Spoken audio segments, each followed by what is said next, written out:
Good morning everyone, it's Matt Soper here at Hampshire Carnivorous Plants. It's a bit of an overcast early March day, and I thought we'd have a look at what to do with your plants, or how our plants are looking early spring, just before they actually start to come back into growth. Now I thought we would start here in the bog garden. So everything doesn't look fantastic all year round here, as you can see. So this is what the plants look like. Now today I thought we would start by trimming them back. We get asked this a lot online and over the phone. So what we do with the ones outside, we tidy them right up, really to make room for the new growth to come up. In the wild they don't get cut back, so you don't have to do this when they're outside. I do find it's necessary under glass, because if you leave this old growth on in a greenhouse, you get a disease called botrytis, or grey mould, which can travel down to the crown of the plant, and you can sometimes lose your plants. I have never had this when the plants are grown outside in a bog garden like they are here.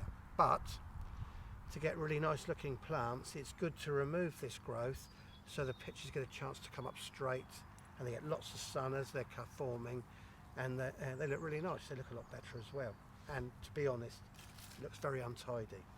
So what we're going to do today is cut a few off.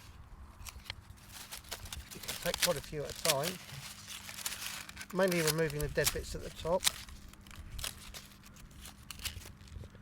This plant, by the way, is a Sarracenia hybrid Judith Hindle. This does exceptionally well outside. So just trimming it all down. Like that. You can see the crowns here. Can't see any flower buds on this yet.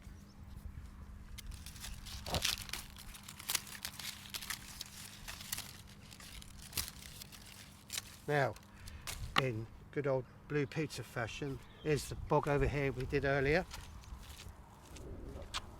This one. So this one's been nicely trimmed back, and you can see clearly the crowns of the plants. I did notice a couple have got flower buds. Here we are, over here. Can you see here? There's a flower bud starting to form.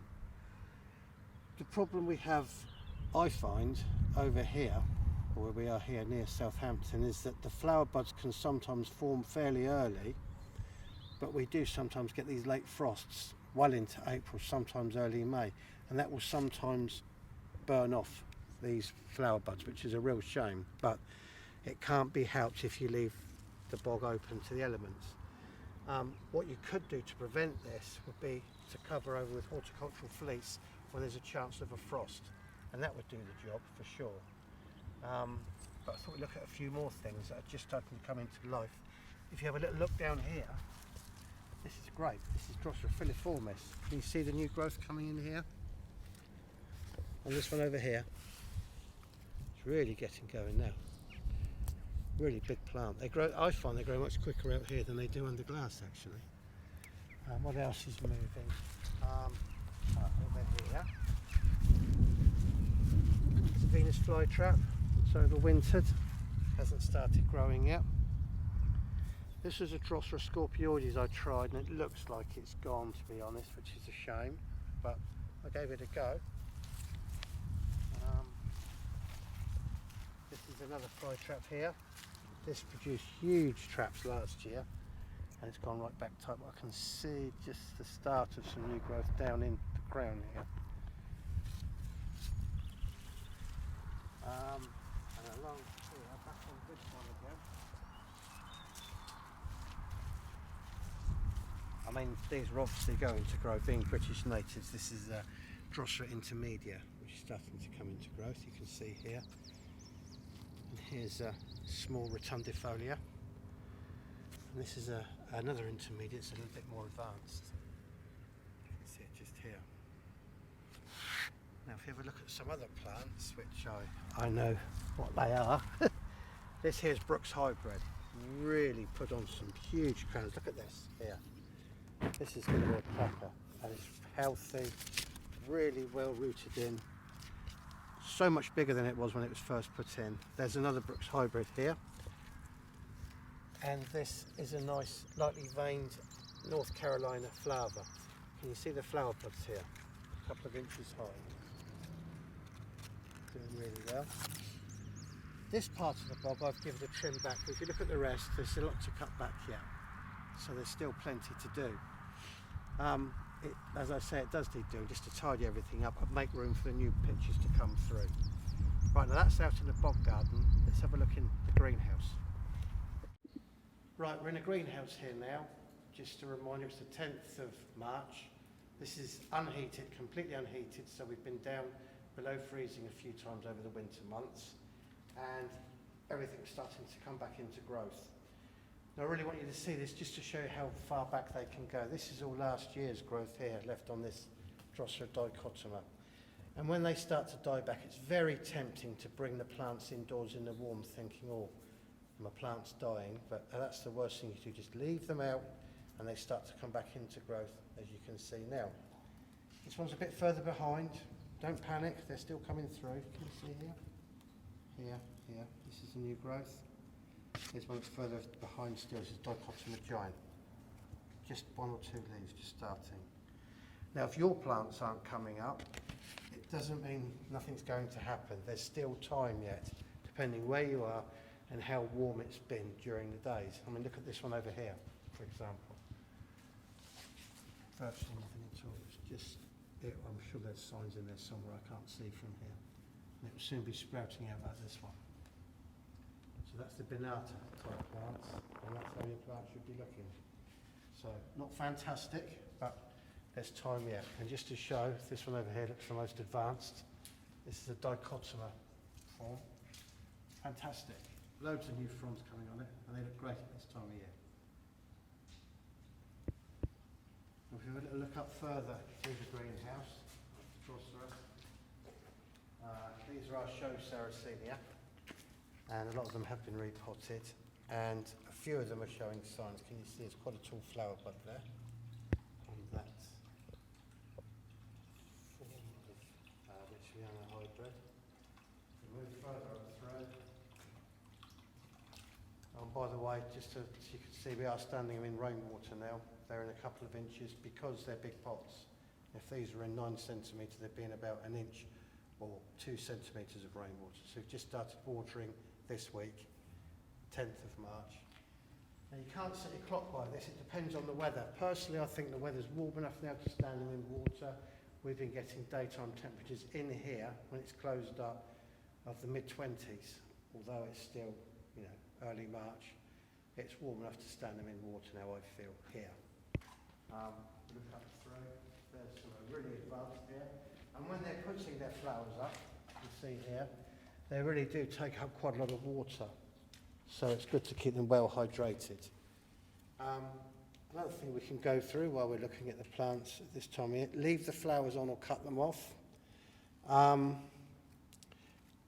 leaving the flowers on this year. The only reason we remove any of them is for the flower shows, because sometimes they get in the way of new forming pictures and they can become distorted. So I want to do quite a lot of cross-pollinating, so we'll leave quite a few of them on. The flower shows we are doing, we've got plenty of plants here that aren't coming into flower, so we can use those for our floral displays. So that's where I stand with flowers, whether leave them on or not. And as far as getting taller pictures by leaving or removing the flowers, I find it's not always the case. I don't find that's a hard and fast rule. I've had huge pictures on plants in flower.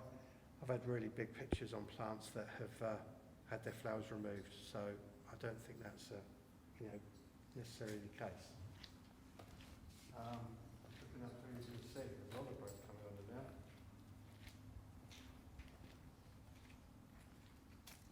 Right. We'll have a look in the other side now at some different plants.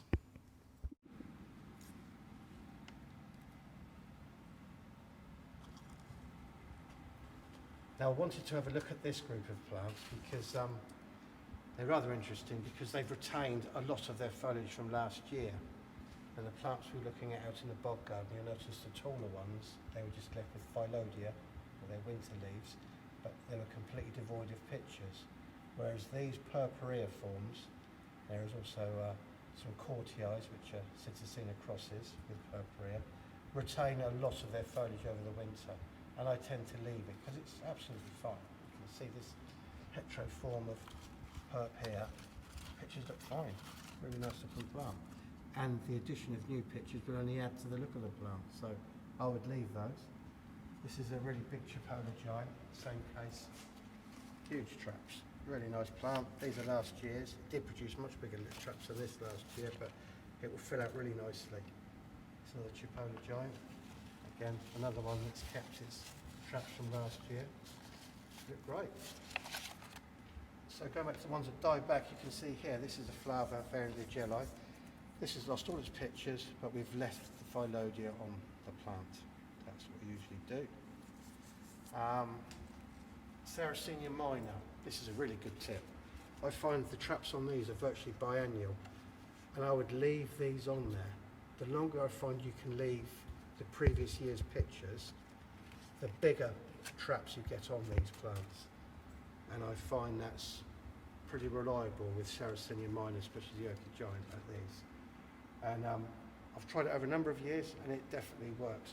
In the past I've removed them right the way down to the crowns almost every year, but I find by leaving on previous year's growth you will get bigger traps. As I say, they're almost like a biannual. They don't look great at this time of year, but believe me, once the new growth starts coming through, I do nip these off before they get too high, because sometimes the new traps will come up and get caught in here. And I'm sure you've seen that sometime or another, and they curl over. So try and leave the traps on as long as possible. Look at this one here, look. Absolutely fine. Great looking plant. So that's Sarracenia minor.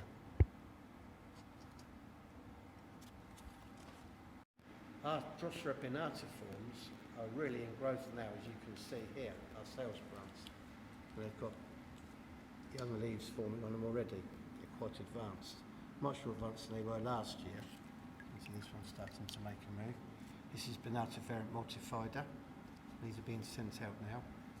Over here we've got the olive green tea form, which I found for some reason, it's a lovely plant this, absolutely fantastic. For some reason, some of them are forming like a dichotom with four leaves branching.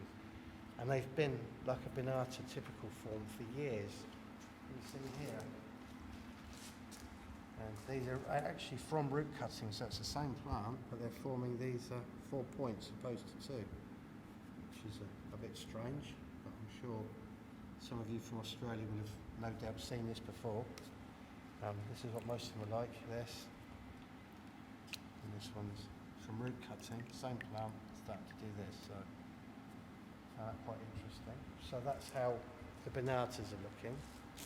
Now let's have a look around. Now, out of all the different sundews we grow, this one, without doubt, is the one to get at this time of year. So now is a really good time to get these. The reason for this is because this is Drosera filiformis California Sunset, which is a hybrid between filiformis and filiformis traceo.